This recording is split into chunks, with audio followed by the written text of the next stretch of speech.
If you ever find yourself in an emergency situation and you need to dial 911, state officials are confident system delays won't affect how fast your call is answered. My boots are about 12 inches high.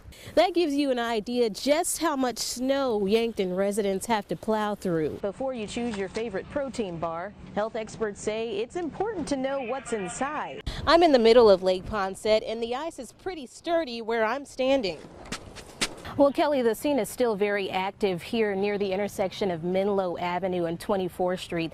And if you take a look behind me, you can see that this is actually where the road closures start. Did you ever expect to see something like this when you walked outside? Never. I had just walked from the parking ramp. Now, again, first responders are still searching for that second victim. And the Rapid City Police Department is also getting involved, as you guys mentioned earlier.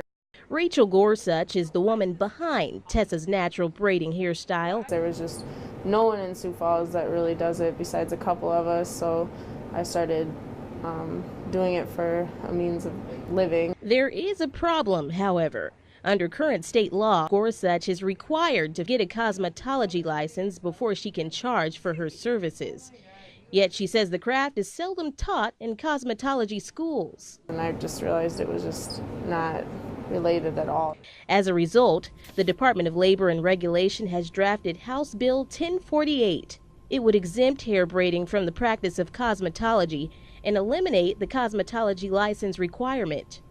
We reviewed the current statutes and determined that there's not a huge public health or safety concern. Cornrow braids are one of 8-year-old Tessa's favorite hairstyles.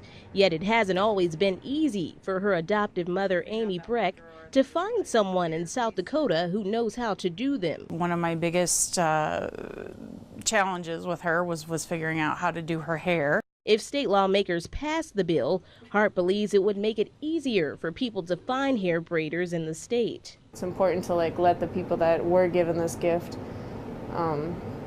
share their talent and be able to help other people feel good about themselves. People like Amy Breck and her daughter Tessa. This moment is surreal for 19-year-old Washington High senior Brooklyn Black. This is a big accomplishment for me to achieve. For much of her life, the odds have been stacked against her. She was born 3 months premature. Shortly after birth, she suffered a brain hemorrhage, causing her cerebellum to dissolve. Doctors said she might never be able to walk or talk. Being told that, we're like, what do we do? We just decided, you know what, we just love her and raise her like we would any other of our children. Living without part of her brain has had its challenges, one of the biggest being her struggle with learning. They'll come easier to other kids, but to me it'll take some time, and the teacher might have to explain it a different way to me. Nevertheless, she continues to beat the odds. I'm so proud of her, so proud of where she's come, how far she's come, everything she's been through. Accepting a high school diploma is just the beginning for Black. I did it, and that's really big for me.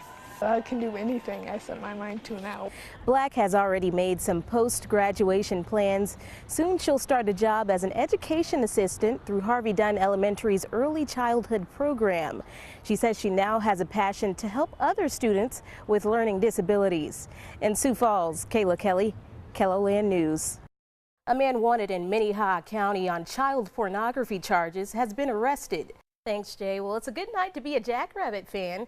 The SDSU men just wrapped up their battle against Denver. So I'm here with meteorologist Scott Munt with the first look at our weather. Are we still expecting some of those warm temps to carry on throughout the week, Tell you Scott? what, if you like spring, you'll like our warm temperatures over the next couple of days. It's not your typical visit from the grandparents, and tonight's Eye on KELOLAND, we show you why this grandpa is visiting a local school.